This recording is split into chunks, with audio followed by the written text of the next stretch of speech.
नमस्कार, map in news कार्यक्रम में आपका स्वागत है। आप देख रहे हैं study IQ IAS Hindi channel.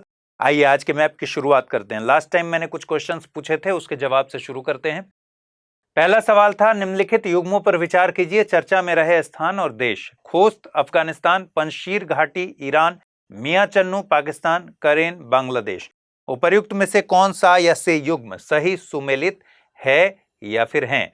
ये सवाल मैंने पूछा था। आइए एक एक करके देख लेते हैं। खोस्त के बारे में तो मैंने आपको बता दिया था। अफगानिस्तान में ईस्ट ऑफ अफगानिस्तान, पूर्वी अफगानिस्तान में खोस्त में बहुत जबरदस्त भूकंप आया था और इस वजह से ये चर्चा में है। तो खोस्त हो गया अफगानिस्तान। दूसरा है पंजशीर, अफगानिस्तान में ही। पंजशीर आपको अगर ऐसे ध्यान पर नहीं हो तो आप याद कीजिए कि जब तालिबान ने अफगानिस्तान पर पूरी तरह से कब्जा किया था तो एक खबर चल रही थी कि पंजशीर में लड़ाके जुट रहे हैं और तालिबानियों से कड़ा उनको टक्कर दे रहे हैं, लोहा ले रहे हैं। ये वही पंजशीर है। पंजशीर हमेशा से एंटी तालिबान रेजिस्टेंस ग्रुप का गढ़ रहा है। 2001 में जब तालिबान ने इस पर नियंत्रण किया था तब भी यहीं से एंटी तालिबान पूरा मूवमेंट चल रहा था। और अभी भी आप देखिए इस मैप में कि पूरे अफगानिस्तान पर इस समय तालिबान का नियंत्रण है, लेकिन जो एंटी तालिबान रेसिस्टेंस है वो इस एरिया से चल रहा है और ये वही एरिया है, पंजशीर का एरिया है। ठीक है, इस तरह से एक छोटा सा बेल्ट है जहां पर अभी जो सालेह थे वाइस प्रेसिडेंट अफगानिस्तान के, वो अब आकर यहीं आ गए हैं और NRF, national resistance front of Afghanistan, ठीक है, अगर मैं गलत नहीं हूं तो NRF है, यहीं से ऑपरेट हो रहा है और सालेह यहीं आकर इसको लीड कर रहे हैं, इसको ज्वाइन कर चुके हैं। तो पंजशीर इस वजह से बहुत ज्यादा चर्चा में रहा है। अभी हाल में भी कुछ खबरें आई कि यहां पर कड़ा टक्कर चल रहा है पंजशीर में तालिबानियों के बीच में और यहाँ के रेजिस्टेंस ग्रुप हैं उनके बीच में। यहीं पर एक पास है जिस पास को कहते हैं अंजुमन पास। इधर हिंदकुश है, हिंदकुश से आना हो या जाना हो तो अंजुमन पास से होकर जाना आना पड़ता है। जब सिकंदर आया था हिंदकुश पार करके तब भी अंजुमन पास से होकर आया था, इसलिए ये पास बहुत ही इंपॉर्टेंट है। तो पंजशीर कहां पर हो गया? पंजशीर हो गया अफगानिस्तान में। अब एक है मियां चन्नू। मियां चन्नू क्यों चर्चा में आया? आपको याद है अभी हाल में 3 इंडियन एयरफोर्स के बड़े ऑफिसर्स को हटा दिया गया है। क्यों हटा दिया गया है? इन्होंने ब्रह्मोस मिसाइल गलती से छोड़ दिया था, फायर कर दिया था, लॉन्च कर दिया था। कहां से किया था? हरियाणा में। अब ये आपके पाकिस्तान का जो पड़ोसी मुल्क अपना है पाकिस्तान, उसका मैप है, ठीक है, ऐसे अलग से पहचान में नहीं आता है। तो यहां पर एक जगह है खानेवाल और इधर अपना इंडिया। तो इंडिया में हरियाणा के एक बेस से गलती से ब्रह्मोस मिसाइल लॉन्च कर दिया गया था और वो कहां जाकर गिरा था? पंजाब प्रोविंस जो है पाकिस्तान का, यहीं पे खानेवाल जगह है, डिस्ट्रिक्ट है, और खानेवाल में एक जगह है मियां चन्नू, सिटी है, मियां चन्नू के पास जाकर गिरा था। तो मियां चन्नू इसलिए चर्चा में रहा था। तो मियां चन्नू कहां हो गया? पाकिस्तान में।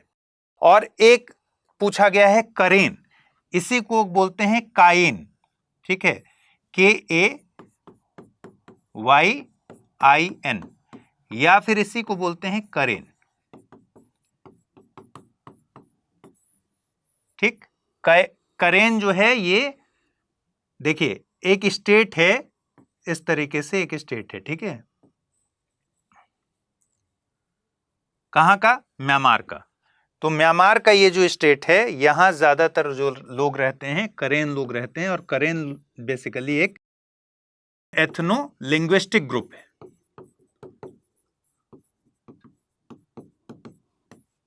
ठीक है, एथनो लिंग्विस्टिक ग्रुप है जिसमें से बहुत ज्यादा लोग म्यांमार में रहते हैं, कुछ लोग थाईलैंड में रहते हैं, इंडिया में भी अंडमान निकोबार द्वीप समूह तक कुछ लोग माइग्रेट होकर रहते हैं यहां पर। तो करेन कहां पर हो गया? आपका म्यांमार में हो गया। और क्वेश्चन आपसे क्या पूछा गया था? क्वेश्चन पूछा गया था खोस्त क्या अफगानिस्तान में है? बिल्कुल है। पंजशीर घाटी ईरान में नहीं है बल्कि अफगानिस्तान में है। ठीक, मियां चन्नू पाकिस्तान में, ये बिल्कुल ठीक है। और करेन बांग्लादेश में ना होकर म्यांमार में। करेन क्यों चर्चा में रहा? करेन इसलिए चर्चा में रहा कि जब सैन्य तख्ता पलट हुआ था तो फिर ये इलाका बहुत ज्यादा डिस्टर्ब था और इस इलाके का बार बार नाम आ रहा था। ठीक है, चलिए, तो इसमें सही उत्तर क्या हुआ कि 1 और 3, केवल 1 और 3 ही सही सुमेलित हैं, इसलिए ऑप्शन बी इसका करेक्ट आंसर है। चलिए नेक्स्ट, अगला सवाल मैंने पिछले एपिसोड में आपसे पूछा था, खबरों में रहने वाले निम्नलिखित स्थानों पर विचार कीजिए। खेरसन, सुवाकी गैप, जिम्नी आइलैंड या फिर सरपेंट आइलैंड और कैलिनिनग्राद। उपर्युक्त में से कितने स्थानों का संबंध है यूरोप से? केवल 1, केवल 2, केवल 3 या फिर सभी 4? ठीक है, सबसे पहले देखिए खेरसन। ठीक है, खेरसन इस बीच बहुत चर्चा में रहा है। मैंने पिछले एपिसोड्स में आपको विस्तार से पढ़ाया है नीपर नदी के बारे में और यह भी बताया है कि यूक्रेन को लगभग 2 हिस्सों में नीपर नदी बांटती है। नीपर के ही तट पर है यूक्रेन की राजधानी कीव। ठीक, और नीपर के ही तट पे खेरसन एक जगह है। ठीक है, खेरसन ब्लैक सी की तरफ एक पोर्ट सिटी है। ठीक है, आपको यह ध्यान पर तो होगा, ये सी ऑफ अजोव है और ये ब्लैक सी है। तो खेरसन ब्लैक सी वाले एरिया में, क्योंकि ये कंफ्यूजन हो सकता है ना कि ये अजोव की तरफ है या फिर ब्लैक सी की तरफ है, तो ब्लैक सी की तरफ खेरसन एक पोर्ट सिटी है। ठीक है, और यहां शिप इंडस्ट्री यहां बहुत फलता फूलता सा है। अब इस पर कब्जा हो गया है रशिया का। एक और जगह बहुत इंपॉर्टेंट है, साथ में जानिए, इजियम, जो कि आपने अभी हाल में सुना होगा कि इजियम पर इतने दिनों के बाद यूक्रेन ने फिर से कब्जा कर लिया है, तो इसलिए इजियम बहुत ज्यादा इंपॉर्टेंट है। और इजियम का नाम आते के साथ कहां के नजदीक है? खार्किव। तो खार्किव, इजियम, डोनबास क्षेत्र, ये सब इंपॉर्टेंट नाम है जो आपको याद रहने चाहिए। और इसी में एक नाम आता है खेरसन। ठीक है, अब जो दूसरा पूछा गया है, आपसे पूछा गया है सुवाकी गैप। देखिए सुवाकी गैप कहां पर है? सुवाकी गैप है लिथुआनिया और यहां पोलैंड। लिथुआनिया और पोलैंड के बीच एक जगह है सुवाकी। सुवाकी में ही अग्रीमेंट हुआ था, जिसको सुवाकी अग्रीमेंट 1920 बोलते हैं, जिसके तहत लिथुआनिया और पोलैंड के बीच में ये सीमा रेखा तय हुई थी। ठीक है, अब लिथुआनिया बार बार सुवाकी पर अपना कब्जा जमाना चाहता था, हालांकि फाइनली ये नहीं हुआ। तो ये जो ये वाली लाइन देख रहे हैं वो लाइन है सुवाकी गैप। अब सुवाकी गैप में चार जगहें याद रखनी है। एक तरफ है इसके लिथुआनिया और एक तरफ है पोलैंड। ठीक है, और सुवाकी है कहां पर? पोलैंड में है। दूसरी तरफ यहां है बेलारूस और यहां है कैलिनिनग्राद। कैलिनिनग्राद पर रशिया का कब्जा है, रशिया का एक्सक्लेव है। ठीक है, क्या है? रशिया का एक्सक्लेव है। रशिया मेनलैंड में नहीं है, लेकिन ये रशिया का एक्सक्लेव है। और जगह का नाम क्या है? कैलिनिनग्राद। ये भी हमेशा चर्चा में रहता है। ठीक, तो 4 चीजें याद रखिएगा। लिथुआनिया, पोलैंड, इसके बीच में सुवाकी गैप है, रशिया और बेलारूस इसके दोनों तरफ हैं। अब आपसे पूछ रहा है एक जिम्नी आइलैंड या फिर सरपेंट आइलैंड। आपने खबरों में हमेशा देखा होगा, आजकल खूब न्यूज में रहा है, उस जगह का नाम है स्नेक आइलैंड। ठीक है, स्नेक आइलैंड ही जिम्नी आइलैंड है और इसी का नाम है सरपेंट आइलैंड। और कहां पर है ये? यहां स्नेक आइलैंड, मतलब ब्लैक सी में एक छोटा सा आइलैंड है जो मुश्किल से 700 मीटर इसका पूरा एंड टू एंड एरिया है। 700 मीटर मतलब समझिए कि 1 किलोमीटर भी नहीं, 700 मीटर एरिया वाले इस आइलैंड का नाम बहुत ज्यादा आया, अखबारों में बहुत चर्चा में रहा, क्योंकि इसकी स्ट्रेटजिक इंपॉर्टेंस इसका बहुत ज्यादा है। ठीक है, रशिया जब यूक्रेन पर अटैक कर रहा था तो यहां पर उसने अपनी सेना को उतारा था। ठीक है, तो स्नेक आइलैंड को ही सरपेंट आइलैंड कहते हैं या फिर जिम्नी आइलैंड कहते हैं। और ये कहां पर है? ब्लैक सी में है। ओडिशा जो कि इसका एक पोर्ट है यूक्रेन का, उससे थोड़ी ही दूरी पर स्नेक आइलैंड है। ठीक, अब आइए देख लेते हैं क्या है आंसर इसका। कितने का संबंध यूरोप से है? खेरसन हमने देख लिया, कहां है? यूक्रेन यानी यूरोप। सुवाकी गैप यूरोप, ठीक है, लिथुआनिया और पोलैंड के बीच, ठीक है, बेलारूस और कैलिनिनग्राद के बीच। Zmiinyi island, serpent island black sea में है यूरोप में, और कैलिनिनग्राद जिस पर रशिया का एक्सक्लेव है जो बेसिकली, वो भी यूरोप में है। पहले ये जर्मनी का पार्ट हुआ करता था कैलिनिनग्राद। तो इसमें सभी चार इसका सही ऑप्शन है, ऑप्शन डी। चलिए नेक्स्ट, निम्नलिखित कथनों पर, ये सारे सवाल अगर आपको जो लोग आज देख रहे हैं इस एपिसोड को नहीं समझ में आ रहा है कि ये सवाल आ कहां से रहे हैं, ये अंतिम एपिसोड में पूछे गए वो सवाल हैं जिनका जवाब मैंने नहीं दिया था, सिर्फ आपसे सवाल पूछे थे, तो उसी का जवाब मैं दे रहा हूं। इसके बाद नए चैप्टर मतलब नई खबरों को लेंगे, ठीक है। तो अभी अगर आपने नहीं देखा है पिछला एपिसोड तो जाकर देख लीजिएगा। मैप इन न्यूज़ नाम से प्लेलिस्ट बन गया है, उस प्लेलिस्ट में अब तक 7 या 8 एपिसोड, मेरे ख्याल से 8 एपिसोड हो चुके हैं, तो 8 एपिसोड वहां अवेलेबल हैं, आप उसको देख सकते हैं। चलिए, क्वेश्चन है, निम्नलिखित कथनों पर विचार कीजिए। माली से गुजरने वाला कोई भी अक्षांश इथोपिया से नहीं गुजरता। माली से गुजरने वाला कोई भी देशांतर इथोपिया से नहीं गुजरता। माली और इथोपिया दोनों ही लैंडलॉक्ड कंट्रीज हैं। उपर्युक्त में से कौन सा यसे कथन सही है या है? केवल एक, केवल दो और तीन, या फिर केवल एक और तीन? आइए देख लेते हैं कि माली और इथोपिया का क्या रिलेशन है। मैंने ये सब कुछ पिछले एपिसोड्स में बहुत विस्तार से बताया है, ठीक है। तो आप लगातार जब पीछे के एपिसोड्स देखेंगे ऐसे ही सारा समझ में आ जाएगा, सारे जवाब मिल जाएंगे। देखिए, एक नजर में अगर दिमाग में मैप याद करते हैं तो लगता है कि माली ज्यादा नॉर्थ में है और इथोपिया थोड़ा साउथ में है। लेकिन माली का जो सदर्न पार्ट है, ये पार्ट, जब इसको आप ध्यान में कर लेंगे, नॉर्थ वाला पार्ट याद रहेगा तो लगेगा कि पिछले एपिसोड में जैसे मैंने बताया था कि कौन कौन से कंट्रीज एक लाइन में हैं, तो ऐसे याद आएगा, माली, नाइजर, चाड, सूडान, इथोपिया नहीं याद आएगा, ठीक है। लेकिन जब आप ये साउथ वाला पार्ट देखेंगे तो ये सेम इथोपिया को क्रॉस करता हुआ मिल जाएगा। तो क्या अक्षांश जो माली से गुजरता है वो इथोपिया से भी गुजरता है? ये बिल्कुल ठीक है। इसका मतलब स्टेटमेंट गलत दिया हुआ है। स्टेटमेंट क्या कह रहा है? स्टेटमेंट कह रहा है माली से गुजरने वाला कोई भी अक्षांश इथोपिया से नहीं गुजरता। ऐसा नहीं है, गुजरता है। लेकिन माली से गुजरने वाला कोई भी देशांतर क्या इथोपिया से गुजरेगा? बिल्कुल नहीं गुजरेगा, ठीक है। माली कहां, इथोपिया, ठीक। तो देशांतर नहीं गुजरता, ये बिल्कुल बात सही है। और तीसरे स्टेटमेंट कह रहा है कि माली और इथोपिया दोनों लैंडलॉक्ड कंट्रीज हैं। ये भी हम लोग डिस्कस कर चुके हैं पिछले एपिसोड्स में। माली पूरी तरह से लैंडलॉक्ड कंट्रीज है। इसके बॉर्डर आपको मैंने बताए थे, आपको एकदम ध्यान पर होगा, नहीं होगा तो पिछला एपिसोड देखिए।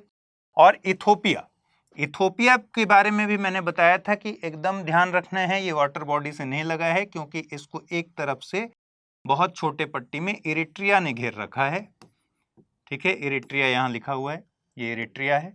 तो इरिट्रिया ने यहाँ से इसको कवर कर रखा है। इधर जिबूती है, ठीक है, और इधर फिर सोमालिया शुरू हो जाता है, ठीक है। तो इथोपिया और इस पूरे को क्या कहते हैं? Horn of Africa. ये सब कुछ पढ़ाया हुआ है, यहाँ सिर्फ रिवाइज कर रहे हैं क्वेश्चन के हिसाब से। तो इथोपिया भी लैंडलॉक्ड कंट्री है और माली भी लैंडलॉक्ड कंट्री है। तो इसका सही जवाब क्या होगा? दूसरा और तीसरा स्टेटमेंट ठीक है, यानी केवल 2 और 3 इसका सही आंसर होगा, ऑप्शन सी। चलिए, निम्नलिखित युग्मों पर विचार कीजिए। नदी और एक तरफ दिया है को 2 बार काटती है। तापी, कर्क रेखा, कांगो, भूमध्य रेखा, लिम्पोपो, मकर रेखा, नाइजर, प्रधान मध्याह्न रेखा। क्या पूछ रहा है? पूछ रहा है कितने युग्म सही सुमेलित हैं। युग्म वाले सवाल बहुत ज्यादा जरूरी हो गए हैं आजकल। चलिए देख लेते हैं। तापी, इंडिया का इसी तरीके का मैप आप रखिएगा प्रैक्टिस के लिए और उस पर मार्क करते हुए प्रैक्टिस किया कीजिएगा, तब जाकर चीजें याद रहेंगी, अदरवाइज याद नहीं रह पाएंगी। तो भारत के मैप में आपको पता है कि जो कर्क रेखा है वो इस तरीके से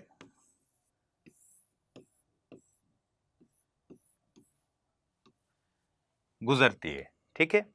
कौन कौन से स्टेट से होकर गुजरती है? गुजरात, राजस्थान, मध्य प्रदेश, ठीक, छत्तीसगढ़, झारखंड, वेस्ट बंगाल, त्रिपुरा और मिजोरम।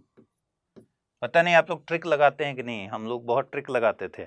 और ट्रिक क्या होता है, छोटे छोटे एक एक शब्द के जो शुरू के अक्षर हैं उनको जोड़ लीजिए, कुछ भी बना लीजिए जो आपको याद रख जाए। जैसे हम लोग बनाते थे कि मैं जब तुम्हारे यहाँ आऊं तो गरम चीज बनाना तुम। अब यह है बहुत बेतुका सा, बिना तुकबंदी के, लेकिन याद रह जाता है। कैसे याद रह जाएगा? गरम, ग से गुजरात, राजस्थान, मध्य प्रदेश, तो गरम हो गया। चीज, CH से छत्तीसगढ़, ज से झारखंड, ठीक है। बनाना यानी बंगाल, तुम यानी त्रिपुरा और मिजोरम। इसी तरीके का कुछ भी बना के याद कर सकते हैं, ठीक है। कितने हो गए? 8 हो गए, ठीक। अब हमें जो जानना है कि कौन सी ऐसी नदी है जो कर्क रेखा को 2 बार काटती है। वो नदी है माही,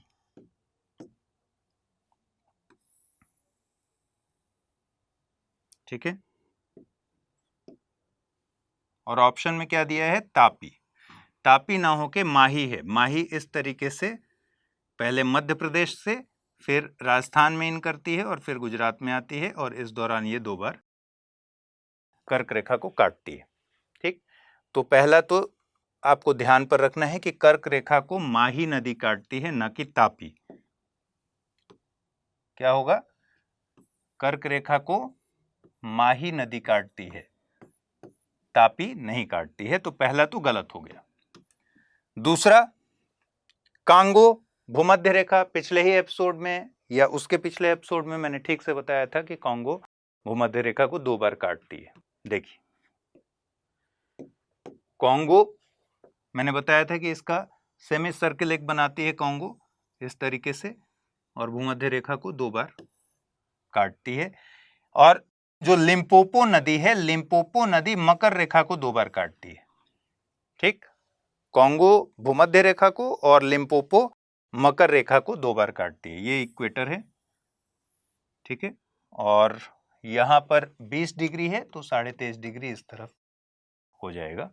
तो लिम्पोपो 2 बार मकर रेखा को काटती है, कांगो इक्वेटर को काटती है, और प्रधान मध्याह्न रेखा को 2 बार कोई नहीं काटता।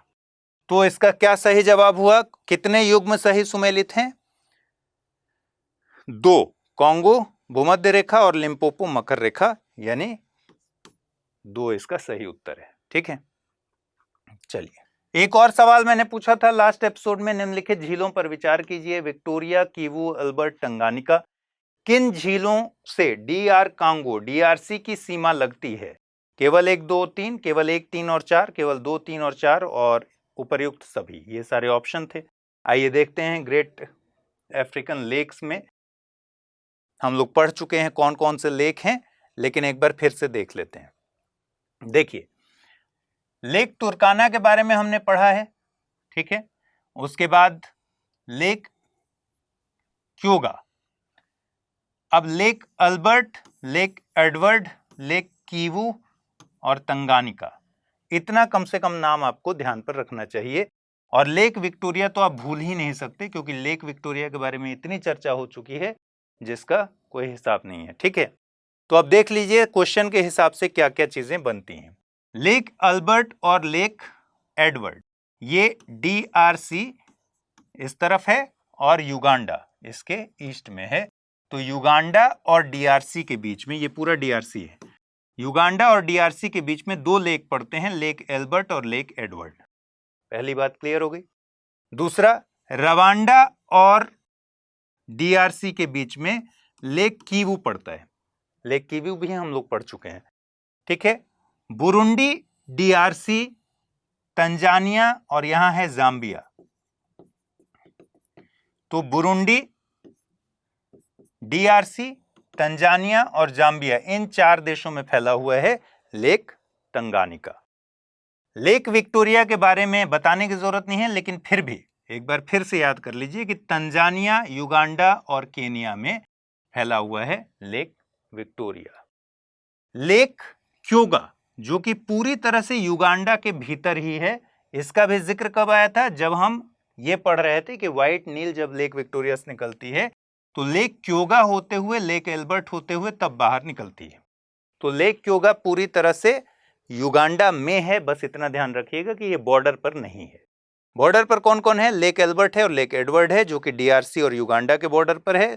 कीवू रवांडा और डीआरसी के बॉर्डर पर है। बुरुंडी, तंजानिया, जाम्बिया और डीआरसी के बीच में लेक तंगानिका है। क्वेश्चन क्या पूछा गया है?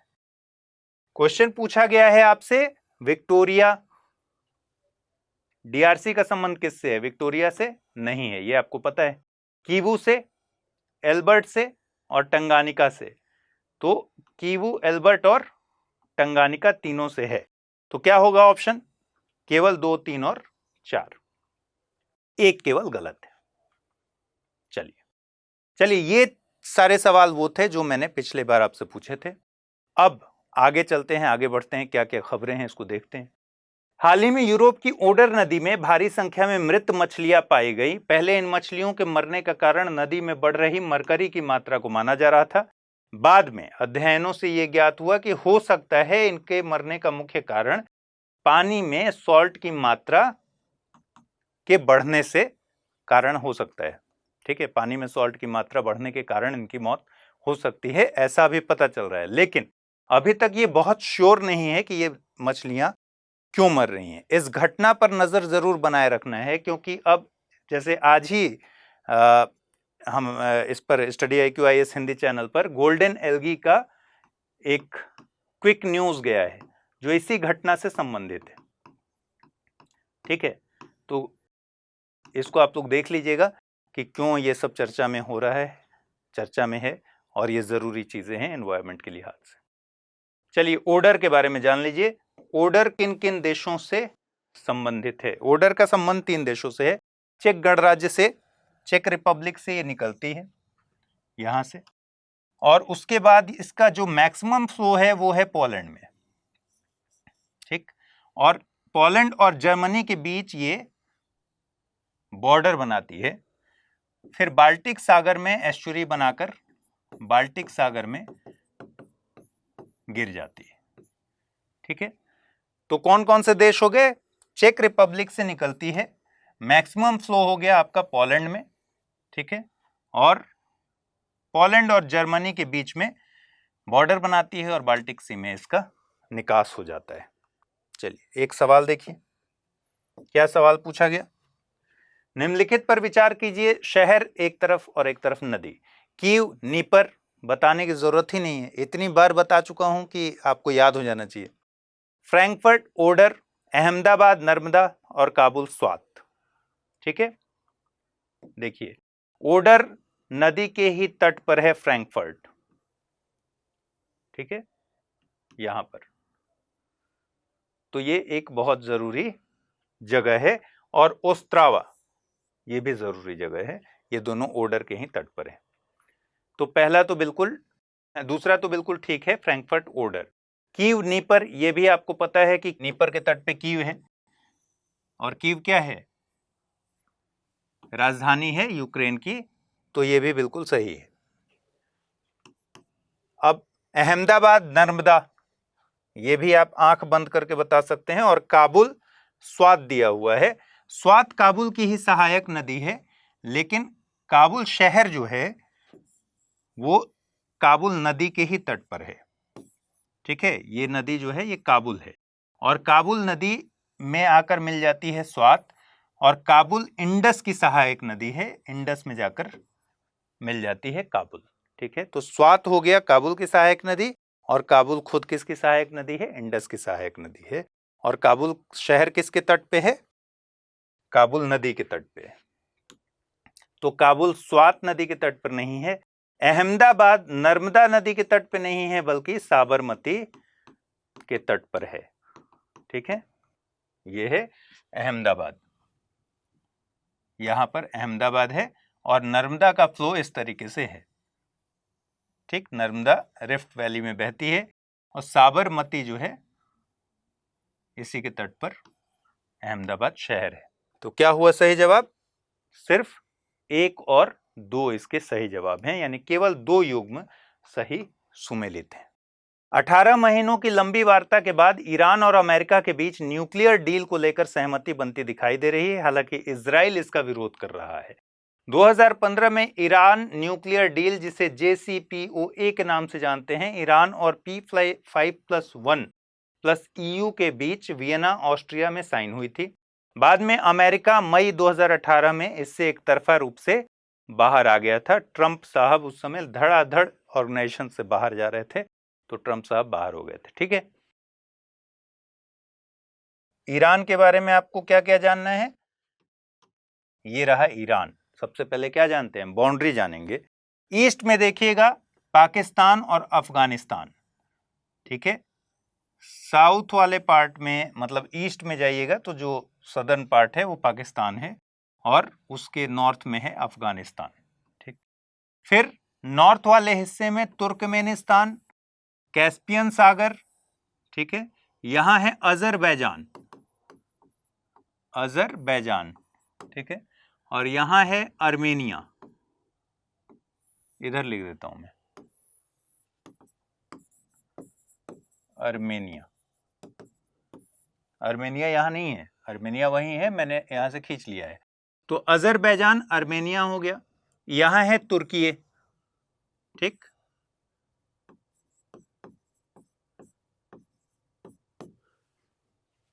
तो क्या क्या हो गया बाउंड्री? पाकिस्तान अफगानिस्तान हो गया ईस्ट में, नॉर्थ में तुर्कमेनिस्तान, बीच में कैस्पियन सागर है, इधर अजरबैजान और अर्मेनिया है, इस साइड तुर्की है, फिर इराक है, और फिर सबसे इंपॉर्टेंट बात कि कुवैत है नहीं है। यही आपको ध्यान पे रखना है।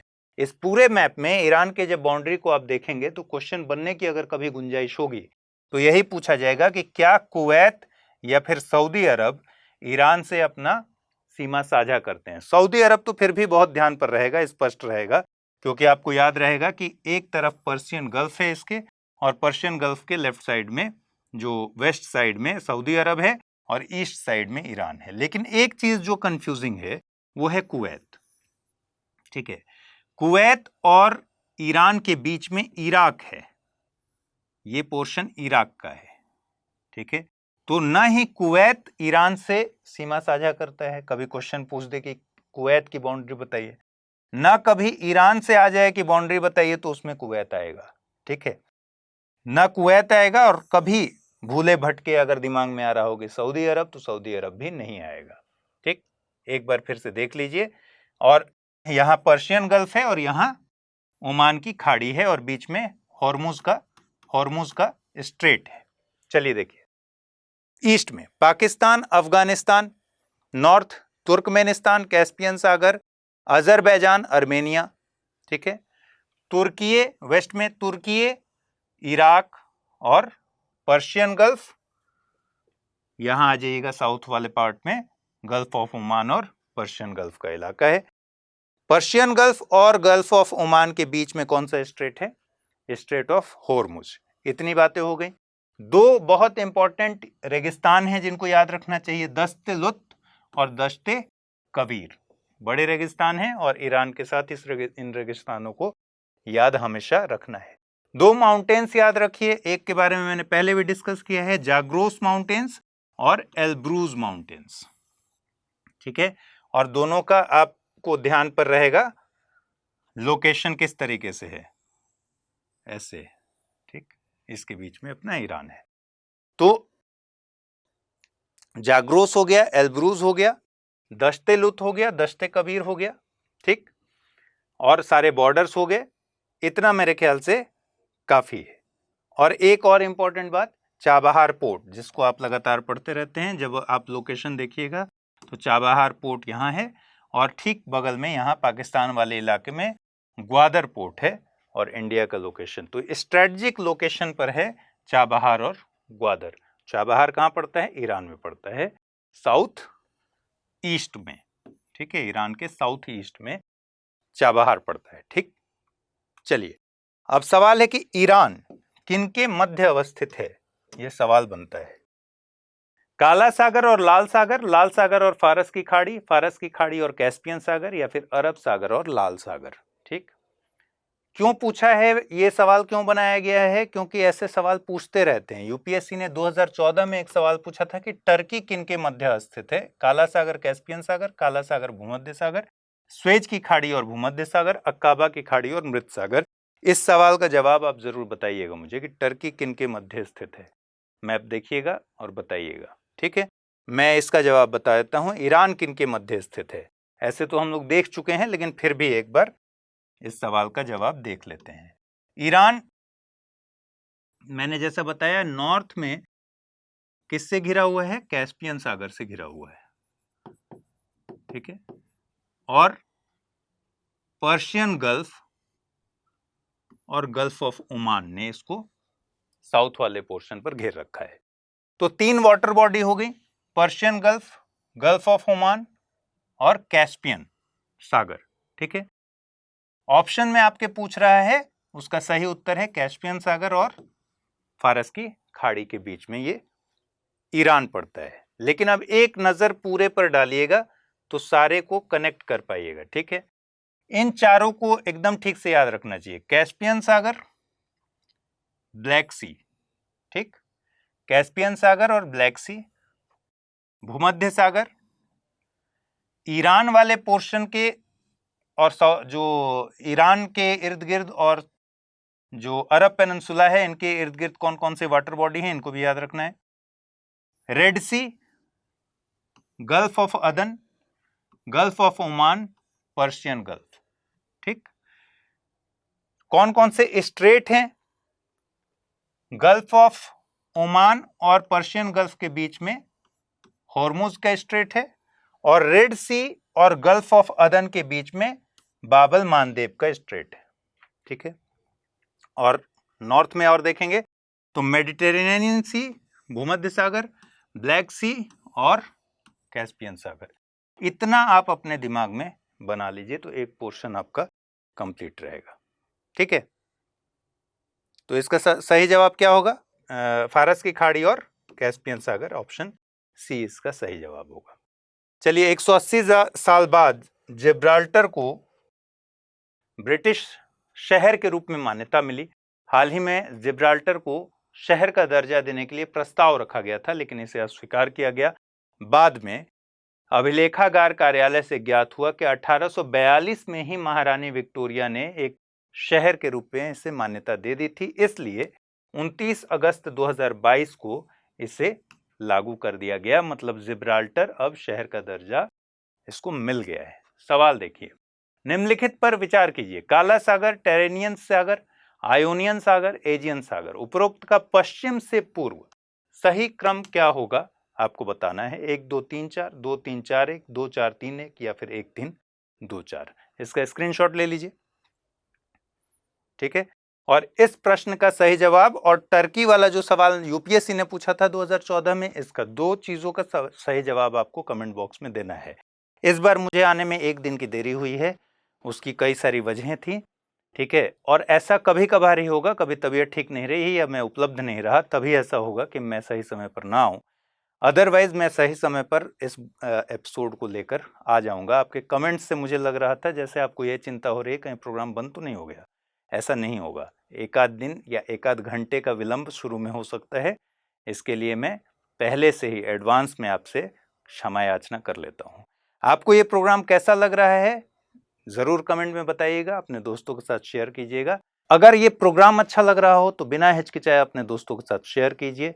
मैं इसका PDF अमृत उपाध्याय 007 ये टेलीग्राम चैनल है, इसको सर्च कर लीजिएगा, वहां पर आपको इसकी PDF उपलब्ध हो जाएगी। फिलहाल के लिए इजाजत दीजिए, अगले एपिसोड में फिर मुलाकात होगी। नमस्कार।